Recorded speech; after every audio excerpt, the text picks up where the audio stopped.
오늘은 시기심의 메커니즘이라는 제목으로 말씀의 은혜를 나누겠습니다. 사도행전 말씀을 나누고 있는데, 사도행전은 성령행전, 성교의 행전이라고도 별명을 붙일 수가 있는데요, 사도행전 말씀을 나누면서 우리는 사람에 대해서도 살펴보고 있습니다. 예를 들면 바나바와 바울이 서로 선교의 이 두 번째 2차 선교 여정은 갈라졌습니다. 이유는 서로 성향이 다르다. 한 사람은 목적지향적이고 한 사람은 관계지향적이고, 그래서 한 사람은 인간관계를 소중히 여기니 사람에게 다시 한번 기회를 줍시다. 안 됩니다. 선교의 성공을 위해서 이번 2차 선교 여정은 또 1차처럼 힘들 텐데, 이 선교 여정이 성공하기 위해서는 1차 때 낙오된 사람을 또 데리고 나갈 수는 없습니다. 이렇게 해서 바울과 바나바가 서로 선교 여정을 2차 때는 달려가게 되었죠. 이것을 보면서 우리는 MBTI에 관한 말씀도 나눴습니다. 또 지난 주일에는 바울이 왜 그렇게 행동했을까, 바울의 행동의 이 동기를 살펴보았습니다. 좀 질문을 던져보면, 바울이 왜 그렇게 했을까? 왜 한참 견디다가 마지못해서 마치 귀신을 쫓아낼 능력이 있으면서도 왜 그렇게 했을까? 그리고 로마 시민권자임을 밝히 보였으면은 옥에 안 갇히고 매도 안 맞았을지도 모르는데, 고난 당할 대로 다 당하고 나서 이제 자유롭게 풀려날 쯤에 돼서야 나 로마 시민권자요.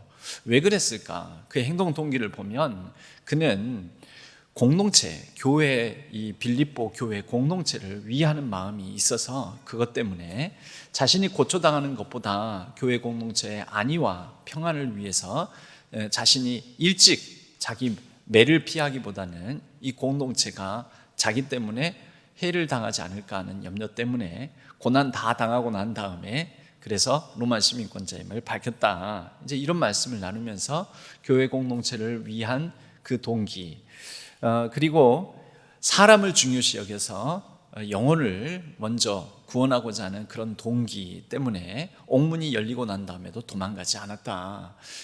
귀신을 늦게 쫓아낸 이유는 그는 다른 것보다도 하나님의 이름이 모욕을 받는 것을 견디지 못하는, 하나님의 이름이 높임을 받는, 하나님의 영광을 위하는 그런 행동의 동기가 있었다라는 말씀을 나눴습니다. 그러면서 우리는 우리의 행동에도 어떤 동기를 가지고 우리가 행하는지 언행을 살펴볼 필요가 있다는 말씀도 드렸습니다. 제가 드린 이 말씀들은 성경에 기반해서 입각해서 말씀을 드리지만, 사람에 대한 이해를 우리가 할 필요가 있다는 말씀을 연속해서 드리고 있습니다. 오늘은 또 시기심, 사람은 누구나 다 어떤 이 일정 부분에 시기심 이런 것을 가지고 있습니다. 이 시기심의 메커니즘, 시기심이 어떻게 생기고 시기심이라는 게 무엇인지, 이게 단순히 시기하는 마음에서 끝나는 것인지, 그것이 어떤 해악을 끼치는지 우리가 이것을 좀 살펴보고 우리의 마음을, 우리의 생각을, 우리의 본성을 성찰해 볼 필요가 있겠습니다. 여러분, 이것은 우리가 복음 얘기를 하면서 하나님의 말씀을 전하고, 그리고 하나님이 누구이신지, 하나님이 어떤 분인지, 하나님에 대해서, 예수님 잘 믿는 법에 대해서 전하면 되지, 왜 자꾸 이런 동기에 대한 얘기, 시기심, 서로 성향이 다르다, MBTI니 왜 이런 얘기를 하느냐? 여러분, 복음이라는 게 예수 믿고 천국 간다, 예수만 잘 믿으면 된다. 그럼 예수를 잘 믿는다는 게 뭔데? 이것에 대해서 우리는 생각해 보면서 복음을 좀 더 총체적으로 가져가야 됩니다. 그게 바로 하나님 나라 복음이라고 말할 수가 있는데요, 하나님 나라 복음은 4가지 차원으로 나눠진다. 일찍이 여러 번 이 도표를 보여드린 적이 있습니다.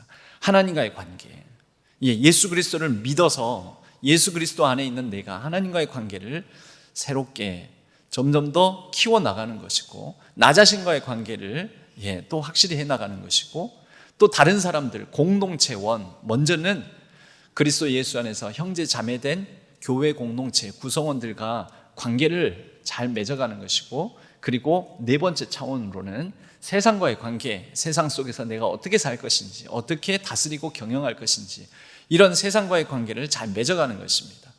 하나님을 알아가고 하나님을 사랑하고 나 자신을 이해하면서, 이건 원래 하나님께서 원하시는 내 모습이 아니야, 이거는 내가 이런 본성을 가지고 있지만 이거는 하나님의 형상이 아니야. 자기를 부인하고 성령의 이끄심을 따라 성령 충만함으로 하나님께서 원하시는 나 자신을 가꾸어가며 사랑하는 것이죠.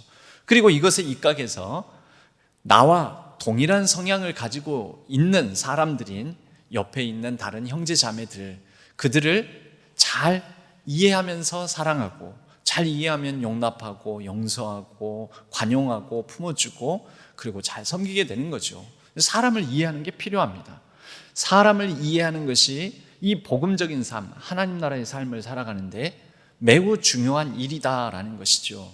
여러분, 교회 안에서 오직 기도와 말씀에 전무하며, 여러분 가끔 그런 분들이 다른 사람과 소통을 잘 못하고 꽉 막힌 뭔가 콘크리트 벽을 대하는 것 같은 그런 느낌을 주는 분들이 있습니다. 여러분, 이것은 온전한 복음의 삶을 살아가지 못하는 모습이라고 말할 수가 있겠습니다. 내 성향은 어떤지, 상대방 성향은 어떤 다른 성향을 가지고 있는지, 인간은 어떤 심리를 가지고 있는지, 우리의 행동의 동기에는 어떤 동기가 있는지, 여러분, 이런 이해를 우리가 가지면서 서로 함께 더불어 관계를 맺고 소통하고 교제하는 이 복된 삶, 복된 만남의 관계를 맺어갈 수 있다라는 것입니다. 그래서 우리가 이 시기심에 대한 이해도 매우 중요하고 필수적이라고 말할 수가 있습니다. 왜냐하면 이 시기를 받는 장면들이 성경에 몇 장면이 나옵니다. 바울이 그랬고요. 또 예수님도 시기를 받으셨습니다. 말씀을 들어가기에 앞서서 오늘 17장 1절 어디에서 일어난 일인지 한번 살펴보겠습니다. 그들이 암비볼리와 아볼로니아로 다녀가 데살로니가에 이르니 거기 유대인의 회당이 있는지라. 유대인의 회당이 있습니다. 유대인의 회당이 보이면 바울은 어떻게 했냐면 2절에 바울이 자기의 관례대로 바울은 습관을 쫓아 살았습니다. 바울에게는 좋은 습관이 많이 있었습니다. 유대인의 회당 보이네? 회당이 보이면 들어가서 내가 가말리엘 문화생으로서 율법에 정통한 자로 율법을 제대로 배웠으니 가서 율법에 입각해서 예수 그리스도에 관하여서 말씀을 전해야 되겠다. 여러분, 이게 습관적으로 하는 일입니다. 바울은 이게 자기 관례, 자기 습관이었습니다. 예수 그리스도를 믿는 사람은 예수 그리스도를 믿음으로 말미암은 그리스도인의 습관을 가지게 마련입니다. 나는 예수 그리스도를 믿기 이전과, 그래서 이전에 예수 그리스도를 믿기 이전의 습관과 믿고 난 이후의 습관, 행동 양식, 사고 방식이 전혀 변화가 없다라고 한다면 여러분 한번 의심해 보셔야 됩니다. 나는 예수 그리스도를 진짜 믿고 있는지. 어쩌면 예수 그리스도를 아직 영접하지 않았고 아직 믿고 있지 않을 가능성이 매우 높습니다. 그리스도인들은 예수 그리스도를 믿음으로 말미암은 새로운 습관들이 자리를 잡습니다. 주일이면은 예배를 드리고, 그리고 내 것을 움켜잡으려고 했던 성향 습관들이 바뀌어서 내 물질을 나누고 쪼개어 헌신하고 시간을 구별하고 물질을 구별하고, 그렇게 누군가를 위해서 쓰고 하나님을 위하여, 교회를 위하여, 교회 공동체원을 위하여서 내 시간과 물질을 헌신해 나가는 습관, 말씀을 따라서 살려고 하는 습관, 그래서 하루에 정해진 시간 또는 하루의 일정 분량을 말씀을 읽고 그 말씀의 의미를 깊이 살펴보는 습관, 여러분 이런 거룩하고 경건한 습관들이 자리 잡게 마련인 것이죠. 근데 예수를 믿는다, 나는 예수를 믿어요, 나는 하나님을 잘 믿어요, 근데 아무 습관이 없습니다. 그리스도인으로서 아무 관습이, 자신의 삶에 관례가 없습니다. 여러분, 그건 아직 안 믿었을 가능성이 높은 것이죠. 바울은 잘 믿는 사람이었고 그는 자신의 습관을 따라서 회당에 들어갑니다. 회당에 들어가서 새 안식일 동안 그가 잘하는 것, 말씀을 가르치는 것, 율법에 정통한 자로서 이 성경을 가지고 강론하는 것, 약 20일 동안 이것을 하게 되는데요. 뜻을 풀어서 예수님이 어떤 분이신지, 구약에 이미 계시된 예언된 그리스도가 예수님과 어떻게 연관이 되는지 그런 쭉 강론을 펼칩니다. 그러기를 20여일 동안 하는데, 그랬더니 4절에 보니까 그 결과 믿는 사람들이 생기게 된 것이죠. 여러분, 여기에서는 이 4절을 중점적으로 말씀을 전하지는 않겠지만 이 4절은 굉장히 중요한 의미를 가지고 있습니다. 그 중에 어떤 사람들, 곧 경건한 헬라인의 큰 무리와, 헬라인들 중에 이런 경건한 무리들이 예수님을 믿기로 작정한 것입니다. 그래서 바울과 실라를 따릅니다. 적지 않은 귀부인들도, 여러분, 헬라인들이나 이 적지 않은 수의 귀부인들은 인생의 삶에 부족한 것이 없는 사람들입니다. 당시 데살로니가라는 지역은 위치를 보자면은 2차 선교 여행 중에 바로 여기에 있습니다. 우리가 먼저 드로아에서 바울이 소아시아 터키 지역에서 복음을 전하는데 자꾸 길이 막힙니다. 그래서 그곳에서 어떻게 하지? 밤중에 아마 기도했겠지요. 환상을 봅니다. 건너와서 우리를 도우라라는 마게도냐인의 환상을 보고 이제 건너서 유럽 지역으로 갑니다. 아시아가 아니구나, 유럽이구나. 유럽의 첫 번째 으뜸가는 성인 빌립보에 이르러서 지난 주일까지 나누었던 말씀이 빌립보에서 일어난 사건들이죠. 빌립보를 거쳐서 지금 데살로니가라는 곳은요, 알렉산더 대왕을 위한 알렉산더 대왕에 의한 그런 도시라고 말할 수가 있습니다. 왜냐하면 알렉산더 대왕이 너무 아끼는 여동생의 이름이 데살로니키였습니다. 그러니까 그 이름 따서 지어진 도시가 데살로니가. 이 데살로니가는 그래서 이 마게도니아 전체 지역에서 수도 역할을 하는 곳이 데살로니가입니다. 전라도의 가장 중심 도시가 단연코 광주 아니겠습니까? 누가 전주 그러는데 전주 아니에요, 광주죠, 그죠? 아니, 규모도 게임도 안 돼요, 거기랑.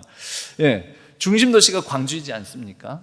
마게도냐 지역의 중심 도시가 데살로니가입니다. 이 데살로니가에 이르러서 바울이 습관을 따라서 회당에서 말씀을 전하는데, 데살로니가 지역, 이렇게 로마화되고 가장 헬라화된 정말 큰 도시에서 헬라인들과 귀부인들이 그 도시에서 인정받고 존중받고 살 만큼 살고 평안하고 누릴 기득권을 가지고 살아가는 사람들이, 여러분, 이것을 내려놓기로 한 것이죠. 당시 예수를 믿는다라는 거, 예수 그리스도께서 가르쳐 주신 삶을, 그 복음을 받아들인다라는 것은 자기가 지금 누리고 있는 평안한 삶을 내려놓는다는 뜻입니다. 그러니까 이 사전은 한 절로 기록되어 있지만 이 안에는 굉장히 많은 의미가 담겨져 있죠. 아니, 귀부인들이, 부족할 것 없는 사람들이 삶을 바꾼 것이죠. 그런데 그 다음 말씀 5절에 보면, 그러나, 여러분, 이러한 모습들을 보고 귀부인들이 삶을 바꾸고, 그래서 예수 그리스도를 따라 살려고 하고 복음을 받아들이고, 이런 모습을 보고 좋아하고 축하하고 축복하고 해야 되는데, 그러나 유대인들은 뭐라고요? 5절에 유대인들은 시기하여 저자의 어떤 불량한 사람들을 데리고 때를 지어 성을 소동하게 하여 야손의 집에 침입하여 그들을 백성에게 끌어내고자 찾았으나, 이 시기라는 것은 누구를 시기하는 것일까요? 바울과 실라죠. 바울을 시기하는 것입니다. 바울이 지금 복음을 전하고 복음의 능력이 나타나고 복음의 선한 영향력으로 인하여 가장 로마화되고 헬라화되고 마게도냐의 으뜸가는 도시에서 기득권을 누리고 살아가는 사람들이 변화의 삶을 살아가는 그러한 복음의 능력을 보면서, 복음을 전하는 바울의 모습을 보면서 시기하더라는 것입니다. 왜 시기했을까? 여러분, 그들이 왜 시기했을까요? 그런데 성경을 보면 이게 처음이 아닙니다. 1차 선교 여행지 중에 비시디아 안디옥이라는 곳이 있습니다. 그곳에서도 바울이 회당에서 복음을 전했는데, 13장에는, 사도행전 13장에는 바울이 전하는 긴 설교문이 나옵니다. 아마 이 데살로니가에서도 13장의 내용, 그 복음적인, 역사적인, 그리고 율법에 정통하면서 예수 그리스도로 이어지는 아주 예수 그리스도 중심의 설교를 데살로니가에서도 했겠지요. 이게 능력이 있어가지고 일전에 사도행전 13장 비시디아 안디옥 지역에서도 많은 사람들이 바울의 이 말을, 설교를 듣기 위해서 그 다음 주에도 또 모이고, 많은 사람들이 모이는 것을 보고 사도행전 13장 45절에는 이렇게 말씀하고 있습니다. 안식일에 온 시민이 거의 다 하나님의 말씀을 듣고자 하여 모이니 유대인들이 그 무리를 보고 시기가 가득하여. 여기 또 나오죠? 그러니까 이게 처음이 아닙니다. 유대인들은 왜 이 모양일까? 왜 시기가 가득했을까? 그런데요, 이게 바울만 이런 시기를 당한 줄 알았더니 성경을 잘 보면 예수님께서도 대제사장들, 즉 유대인들이죠, 그들의 시기를 받았다라는 그런 본문이 나옵니다. 마가복음 15장 빌라도 법정에 예수님께서 서게 되셨습니다. 빌라도 법정, 로마의 법을 따라서 빌라도 법정은 사형이냐 죽이냐 살리느냐, 사형을 제외한 다른 부분에 대해서는 유대인의 사내들인 공의에서 다루거든요. 그런데 죽이고자 하는 목적에서 고소하는 게 바로 빌라도 법정에 호소를 하는 것입니다. 로마 법정에 호소하는 것입니다. 대제사장들이 예수님을 빌라도 법정에 끌고 왔습니다. 무슨 마음으로? 죽이고자 하는 마음으로. 근데 빌라도가 아무리 봐도 예수님에겐 죽일 제목을 못 찾겠는 것입니다. 로마의 형법을 따라서 죽일 근거, 로마의 형법을 따라서 죽이려면은 이런 것이 있습니다. 로마의 역모를 깼다거나 로마 황제에게 대들었다거나, 그래서 어떤 쿠데타를 일으키거나 반란을 일으키거나 이래야 되는데, 예수님을 신문하면 신문할수록 이거는 로마 법에 어떤 적용을 받을 내용이 아닌데, 그냥 유대인들 지들끼리 그러는 거 아니야, 이거 지들끼리 다루지. 그래서 빌라도는 예수님에게 로마 형법상의 죄가 없다라는 것을 이미 알았습니다. 마가복음 15장 9절에 그래서 빌라도는 예수님을 놔주고자 했습니다. 그래서 그들에게 묻습니다. 예수님을 죽이고자 고발한 사람들에게, 유대인의 왕, 너희들의 왕이라고 말을 하는데 너희들이 그 제목으로 고소를 했는데 보니까 로마에 대들 생각은 없는 사람 같다, 로마 형법 적용 안 받는다, 그래서 이 예수를 놔주랴? 라고 물었는데 그들이 거절을 하게 됐죠. 빌라도가 왜 그렇게 했습니까? 빌라도는 대제사장들 그들의 마음에 있는 심리를 알고 있었습니다. 그들의 마음이 어떤 마음인지 알았습니다. 그래서 10절에 이렇게 성경은 기록하고 있습니다. 이는 그가, 누가요? 빌라도가 대제사장들이 시기로 예수를 넘겨준 줄 알미러라. 여러분, 예수님은 왜 고소 고발당해서 로마 법정에 죽이느냐 살리느냐 그 판결을 받는 로마 법정, 빌라도 법정에 서게 되었습니까? 대제사장들의 시기. 달리 말하자면 예수님이 왜 십자가에 못 박혀 죽으셨을까요? 시기를 받아서, 시기심 때문에. 같은 동족 유대인들의 지도자들인 대제사장들의 시기심 때문에 예수님은 십자가에 못 박히게 되었던 것이죠. 여러분, 시기심은 그 다음 이제 어떻게 작용하냐면, 시기심이 그냥 마음의 문제로 끝나는 것이 아니라 오늘 5절에도 보면 유대인들은 시기하여, 시기심이 들었습니다. 저작거리에 불량한 사람들, 불량배들을 동원합니다. 깡패, 건달, 오늘날로 따르자면 용역업체에 물리력을 행사할 수 있는 어깨들, 이런 등치 좋은 사람들을 동원해가지고 이 사람들로 인하여서 뒤에서 작업을 하는 거죠. 사람들을 데리고 때를 지어.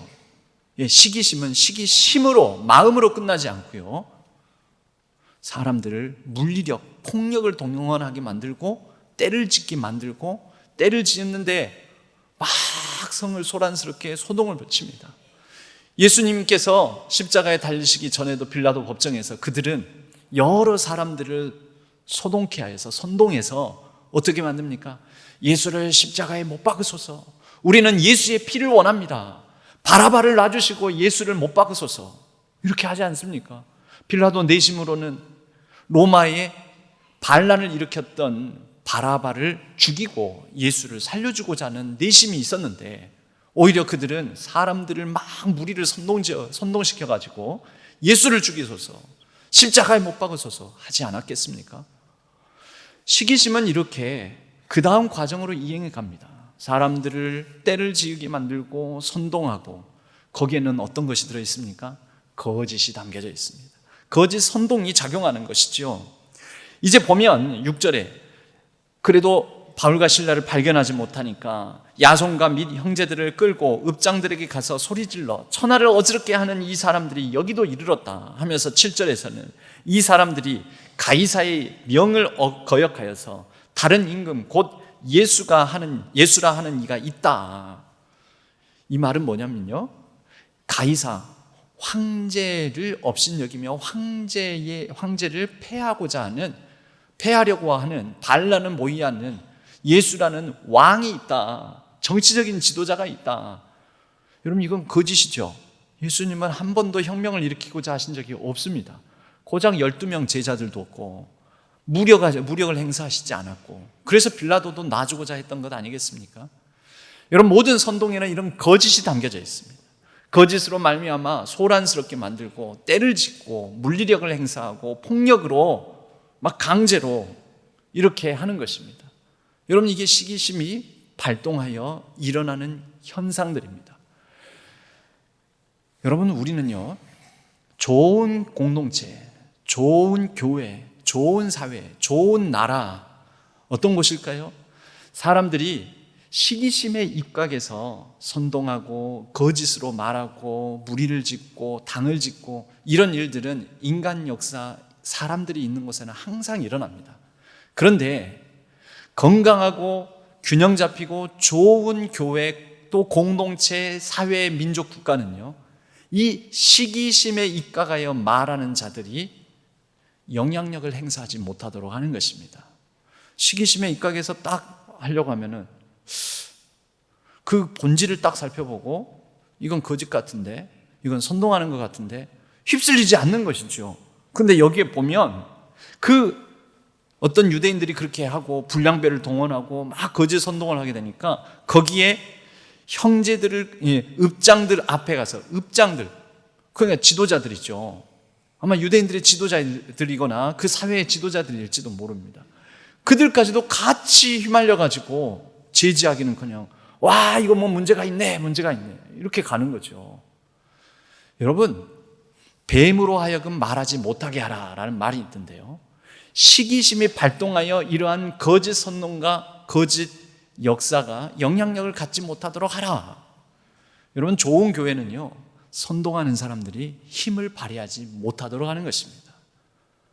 어떤 힘을 행사하지 못하도록 그만해. 내가 당신 지금 어떤 마음에서 어떤 속인지 몰라서 그런지 알아? 그만해. 에이, 괜히 그렇게 하면은 더 추해 보여. 그만해. 이러면서 역사하지 못하도록 하는 교회, 민족, 나라, 사회, 공동체가 건강한 것입니다. 근데 오늘날 우리 대한민국도 지금 참 큰일입니다. 자꾸 거짓, 선동 막 그러면서 사람들 무리를 지어서 이런 이제 거짓 뉴스 이런 것들이 막 작용하게 만들고, 여러분, 이 시기에 대해서, 시기심에 대해서 아리스토텔레스라는 철학자가, 헬라, 그리스의 이 고대 철학자가 이렇게 분류를 한 게 있습니다. 시기라는 것을 가르쳐 의미를 새기기 위해서 꼭 시기랑 세트로 나오는 말이 질투라는 말입니다. 시기, 질투, 시기 이렇게 같이 쓰지 않습니까? 뭐라고 하냐면 이건 서로의 차이가 존재하는 것입니다. 상대방은 있고 나는 없습니다. 나는 안 되고 상대방은 됩니다. 그럴 때 내가 갖지 못한 상태에 대해서 집중하면 질투. 그래서 상대방은 갖고 있는데 나는 갖고 있지 않습니다. 그런데 내가 갖고 있지 않음으로 인해서 나도 상대방처럼 저렇게 되려고 해야 되겠다 하고 나에게 중심을 맞추는 심리가 질투. 그런데 서로 차이가 있습니다. 상대방이 가졌습니다. 나는 없는데 너는 왜 가져? 상대방이 갖고 있는 것에 초점을 맞추는 거, 그게 시기입니다. 가령 나는 좀 못 살고 상대방은 잘 삽니다. 상대방이 잘 사는 것을 보고 질투는 와, 좋겠다, 부럽다, 나도 언젠가는 부자가 돼야지, 나도 좀 열심히 살아야지, 나도 더 노력해야지, 나도 공부 열심히 해야지, 이렇게 하면은 질투. 그런데 나는 못 살고 상대방 잘 살아요. 나는 못 사는데 너는 왜 잘 살아? 당신이 잘 사는 거 이거 불만이야. 당신이 어떻게 나는 못 사는데 당신만 행복해? 당신 잘 사는 거 나 싫어. 미워. 해서 상대방을 공격하는 심리로 나오는 것은 시기라는 것이죠. 그래서 아리스토텔레스는 이렇게 정의를 내렸습니다. 질투란 이웃이 지닌 것을 자기가 소유하지 못한 사실, 내가 없음에 슬퍼하는 것, 내가 없음에 초점을 맞추는 것. 시기는요, 내가 갖지 못했는데 갖지 못한 좋은 것을 이웃이, 상대방이 가진 사실, 상대방이 있음에 초점을 맞추는 것. 여러분, 우리 한국인의 이 말에도 이런 말이 있습니다. 내가 갖지 못한 거, 이거는 참을 수 있어요. 그래서 배고픈 거는 참아도 뭐는 못 참는다고 하냐면은 배 고픈 건 참아도 배 아픈 거는 못 참는다 라는 말이 있습니다. 배 아픈 게 무슨 심리예요? 시기예요. 배 아픈 게 시기. 여러분, 어떨 때 배가 아픕니까? 잘못 먹어서 배가 아픈 게 아니에요. 어떨 때 배가 아파요? 사촌이 땅을 사면 배가 아픕니다. 나는 땅을 못 샀는데 사촌은 땅을 사. 내가 땅 못 사는 것보다 더 중요한 거는 사촌이 땅을 샀다라는 사실이에요. 그래서 나는 못 샀는데 너는 왜 사? 나는 이렇게 슬픈데 너는 왜 웃어? 나는 못생겼는데 너는 왜 잘생겼어? 나는 가난한데 너는 왜 부자야? 나는 외로운데 너는 왜 사람들과의 관계가 좋고 행복해? 나는 불행한데 너만 행복하다고? 네가 행복하다면 나 싫어. 이런 심리. 여러분, 이게 시기라는 거죠. 여러분, 이 시기가 유대인들을 작용하게 되었습니다. 유대인들에게 어떤 작용을 일으켰습니까? 유대인들은 헬라 사회를 아무도 바꾸지를 못했습니다. 유대인들은 율법에 정통했고 율법을 따라 살아간다고 하면서 회당 중심으로 그들끼리, 게토라고 하죠. 그들끼리 섬이 되어서 그들끼리의 모임으로 살아갔는데, 바울은 이 율법의 틀을 깨고 율법의 틀을 넘어서서 복음의 능력으로 사람을 변화시키는 것입니다.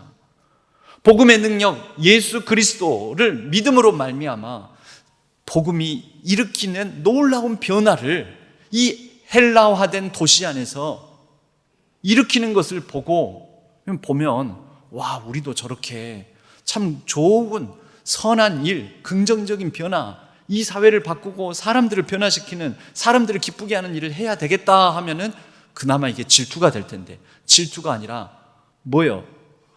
우리는 변화 못 시켰는데 니는 와가지고 헬라인들 변화시키고 귀부인들도 변화시키고, 이게 싫은 거예요.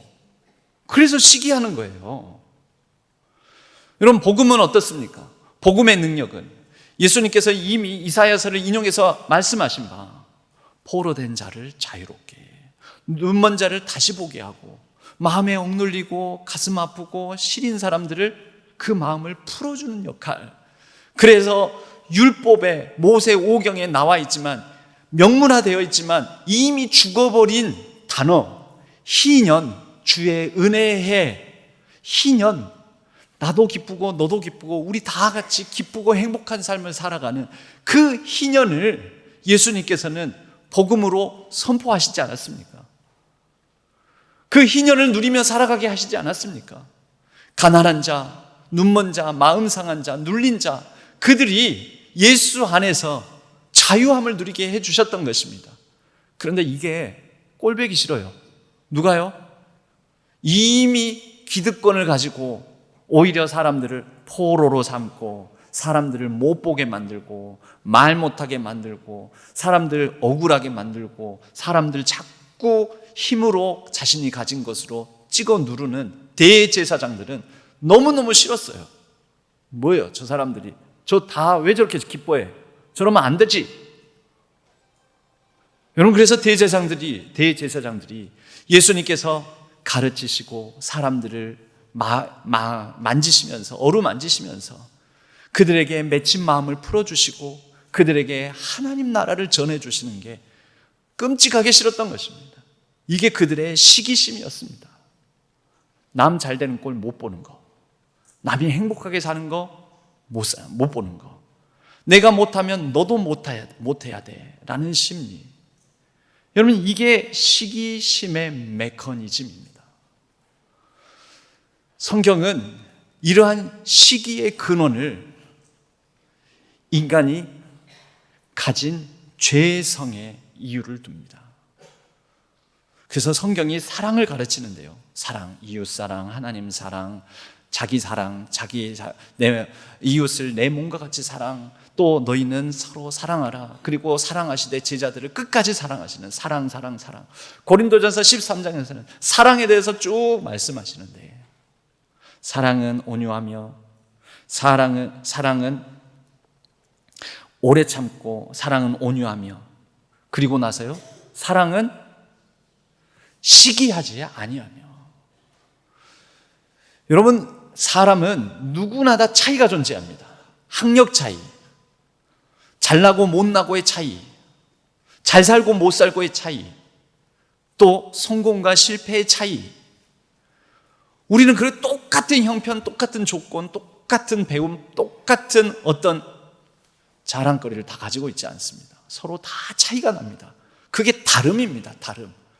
그런데 시기는 나보다 조금만 더 갔거나, 조금만 더 잘나거나, 조금만 더 앞서거나, 조금만 더 레벨이 수준이 높은 사람 보면 자꾸 끌어내리려 합니다. 인간은 쉬운 길을 택하는 습성이 있습니다. 서면 앉고 싶고, 앉으면 눕고 싶고. 이게 마음에도 있습니다. 마음에도요. 여러분, 서로 차이가 있습니다. 나는 여기, 상대방은 여기. 여러분, 올라가는 게 쉬워요? 내려오는 게 쉬워요? 잘 모르시겠어요? 올라가는 게 쉬워요? 내려오는 게 쉬워요? 물을 떨어뜨리면 물이 솟아오르는 게 쉬워요? 물이 떨어지는 게 쉬워요? 그게 자연적인 거잖아요. 그래서 사람의 심리, 사람 마음도 그래요. 이렇게 있으면은 여기에서 올라가기보다는 나도 저 사람처럼 열심히 노력하고, 열심히 공부하고, 열심히 성경 읽고, 열심을 다해서 우리 주 예수 그리스도를, 저 사람이 은혜를 많이 받고 변화된 삶을 살아가는 거 보니까 나도 그렇게 살아야지가 아니고, 어떻게 해요? 이 사람은 은혜 받고 나는 은혜를 잘 못 받아. 어떻게 해요? 이 사람은 은혜 받는 거 끌어내리자. 이거 끌어내리고자 한다는 거죠. 이게 쉬워요? 어려워요? 이게 훨씬 쉬워요. 내가 높아지는 것보다는 내가 절치부심하고 노력하고 열심을 다해서 나도 내 레벨을 끌어올리는 것보다 상대방 레벨을 끌어내리는 게 훨씬 더 쉽습니다. 이게 시기의 메커니즘의 첫 번째 인간의 본성입니다. 그래서 자꾸 끌어내리고자 하는 거죠. 여러분, 한국인들이 이런 특성이 강하대요. 다른 민족들보다도. 이 시기와 질투가 약간의 동전의 양면처럼 쌍둥이 같잖아요. 그래서 이런 시기심 안에는 질투도 막 섞여져 있는데, 그러면서 예전에 우리가 다 못 살 때에는 잘 살아보자, 우리도 다른 나라들처럼 가난을 극복하고 새끼 밥 먹고 살아보자 하면서 경제 성장의 동력이 되었지만, 이미 어느 정도 잘 살고 나니까 어떤 마음이 드냐면은 시기가 든 거예요. 시기. 그전에는 질투가 하나의 열정의 힘이 되어서 열심히 살아보자라는 동력이 되었다면, 이제는 그게 살짝 바뀌어가지고 나는 아직 이것밖에, 이 정도 평수밖에, 이 정도 형편밖에 안 되는데 니는 왜 잘 살아? 아, 이건 공정하지 못해. 약간 이렇게 가는 거죠. 여러분, 물론 사회에 부조리나 여러 가지 구조적인 모순점들이 있을 수 있습니다만, 그것을 눈 감자라는 말이 아니라 우리가 이 시기가 나의 삶을, 행동을 이끄는 원동력이 되게 내버려둬서는 안 된다라는 거죠. 우리는 내가 열심히 해서 올라가기보다는 누군가를 끌어내리고자 하는 마음이 매우 강한 본성을 가지고 있습니다. 둘째로, 이것이 바로 인간의 본성입니다. 이것이 인간의 죄성입니다. 아주 못된 성향을 가지고 있는 것이죠. 그래서요, 성경은 바로 이런 부분에 대해서 오히려 역설적으로 먼저 된 자가 나중되고 나중된 자가 먼저 된다는데, 먼저 된 자가 왜요? 시기심으로 말미암아 자꾸 사람들을 끌어내리고자 하면은 나중돼 버린다는 거죠. 천국에서는 나중된 자가 먼저 될 수 있습니다. 여러분, 제가 교회 안에서 이런 시기 현상을 어떤 식으로도 보냐면은 목사를 시기해요. 목사를. 그럼 나는 왜 목사를 시기하나? 근데 그 안에 보면요, 목사를 딱 내 수준, 자기 수준으로 끌어내리려고 해요. 목사가 조금 더 높은 수준, 조금 더 앞선 수준, 조금 더 이렇게 행복을 누리는 어떤 수준에 있으면 그걸 못 봐요. 나는 눈물을 흘리고 나는 못 살고 나는 힘든데 목사가 그러면 됩니까? 이렇게 그래요. 아니, 나처럼 불행해야지, 나처럼 가난해야지. 제가 목사로 예를 들었는데 성도님들끼리도 그래요. 성도님들끼리도 새신자가 은혜 받고 막 열심을 내요. 막 뭔가 더 성장하고자 해요. 그러면 한 30년 정도 신앙생활 하신 분이 안 되는데 지금 뭐예요? 왜 저렇게 은혜 받고 저렇게 열심을 다하는 거예요? 요상한디?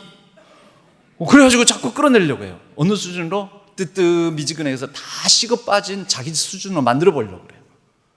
너무 열심히 하지 말어. 왜 그래? 너무 은혜 받지 말어. 그만해. 화 있을진저. 예수님께서 바리새인과 서기관들을 향하여 화 있을진저 하고 화를 선포하셨습니다. 그런데 그 첫 번째 화가 무엇인지 아십니까? 외식하는 서기관들과 바리새인들이여, 너희는 천국 문을 사람들 앞에서 닫고 너희도 들어가지 않고 들어가려 하는 자도 들어가지 못하게 하느니라. 아니, 자기 들어가기 싫으면 자기 안 들어가면 되지. 왜 그 앞에 딱 버티고 서가지고 내가 말이야, 내가 교회를 잘 알거든, 내가 교회 오래 다녔거든, 그러면 안 돼 하면서 남도 못 들어가게 하냐는 거죠. 이게 하향 평준화 만들려고 그러는 거 아니에요? 내가 모르면 상대방도 몰라야 됩니까? 내가 수준이 낮으면 상대방도 수준이 낮아야 됩니까? 내가 불행하면 상대방도 불행해야 됩니까? 내가 못 살면 상대방도 못 살아야 됩니까? 내가 실패하면 상대방도 실패해야 됩니까? 자꾸 상대방을 끌어내려서 내 수준으로 만들고자 하는 하향 평준화의 유혹, 이것이 우리의 죄성, 우리의 못된 본성 가운데 있다라는 것입니다. 여러분, 이게 복음입니까? 이건 복음의 역사가 아닙니다. 나는 좀 못해도 당신은 살고, 내가 좀 못 가져도 당신은 더 많이 갖고, 예수님께서 나는 죽더라도 너희들은 살아라, 내가 모욕을 당해도 너희들에게 복이 되기를 원한다, 그것 아닙니까? 높아지고자 하는 자는 낮아지고, 근데 높아지고자 하는 누군가를 끌어내리고가 아니고 나를 낮춰서 누군가를 높이는 게 복음 아닙니까? 그게 예수님의 가르침 아닙니까? 교회 안에서도 그런데 자꾸 끌어내려요. 자꾸. 그건 좋은 교회 절대 아닙니다. 좋은 교회는 그런 성향이 우리 모두에게는 있기 때문에 그런 성향을 발휘하거나 그런 말을 하려고 하는 사람이 있으면 이제 그만해, 내가 자네 심정, 자네 마음 이해해, 내가 자네 위해서 더 기도함세, 그만하게. 그래야죠. 이게 좋은 교회입니다. 시기심의 메커니즘을 타고 선동하고 거짓으로 무리를 지으면서 모두를 하향 평준화, 망하는 길로, 천국문을 버티고 서서 자기도 안 들어가고 남도 못 들게 하는 그런 방향으로 가지 않도록 하는 교회가 좋은 교회인 것입니다. 여러분, 시기심은 힘이 있습니다. 능력이 있습니다. 강력한 능력이 있습니다. 파괴하는 능력, 죽이는 능력, 끌어내리는 능력, 하향 평준화시키는 능력. 이런 시기와 조금 비슷하면서도 약간 다른 게 뭐라고요? 질투. 그럼 뭐예요? 저 사람 왜 저렇게 요즘 은혜 받지? 그러면 자기도 은혜 받으려고 애를 쓰는 거죠. 그게 질투예요. 근데 저 사람 왜 은혜 받지? 내가 은혜 못 받는데 저 사람도 은혜 못 받게 해야지. 이러면 시기예요. 여러분, 시기를 하려거든 조금 방향을 들여서 질투로 가십시오. 질투로 가세요. 저 사람만큼 나도 높아져야지, 나도 노력해야지, 나도 힘써야지, 나도 좀 더 거룩하고 영적으로 수준 있는 삶을 살아가야지. 그런데 여러분, 이것보다도 이거를 뛰어넘어서 더 능력 있는, 더욱더 복된 능력, 복된 힘이 있습니다. 축복의 능력입니다. 다른 사람과 나는 차이가 생길 수밖에 없습니다. 이 세상은 항상 그래요. 모두가 다 똑같아지지는 않아요. 근데 상대방이 나보다 더 좋은 게 있고 잘된 게 있고 그러면 잘됐다, 보기 좋다. 여러분, 이 마음이 하나님의 마음입니다. 온 세상을 지으실 때 매일마다 천지를 지으시고 나서 하나님께서 빛이 있으라고 빛이 있으면 하나님이 그것을 보시기요. 뭐라고 말할게요? 제가 방금 말했잖아요. 힌트를 다 드렸어요. 보시기에 좋았더라. 그 다음 날 또 지으시고 난 다음에 보시기에 좋았더라. 참 보기 좋다, 보기 좋다. 여러분, 이게 하나님께서 매일매일 지으신 창조물들에게 복을 주시고 축복하시는 거예요. 차이가 생기죠. 높낮이가 생기죠. 그 사람과 나는 다르기 때문입니다. 그런데 이 다름이 아름답고 보기에 참 좋다. 아이고, 나는 안 됐더라도 상대방이 잘 되면 잘 됐어요. 보기에 너무 좋습니다. 다른 상대방이 나보다 더 잘생겼어요. 참 보기에 좋습니다. 나는 살 못 뺐는데 상대방이 살을 뺐어요. 그러면 참 보기 좋습니다. 상대방이 요즘 은혜 받아요. 보기에 너무 좋습니다. 내 자식은 이번에 입시에 조금 미끄러졌어요. 실패했어요. 근데 우리 옆에 있는 권사님 집에 손주가 잘 됐어요. 합격했어요. 너무너무 잘 됐습니다. 보기에 너무 좋습니다. 여러분, 이게 축복의 능력이고 축복의 힘입니다. 보시기에 좋았더라. 여러분, 이 능력이 교회에서 힘을 발휘하게 되면 교회가 삽니다.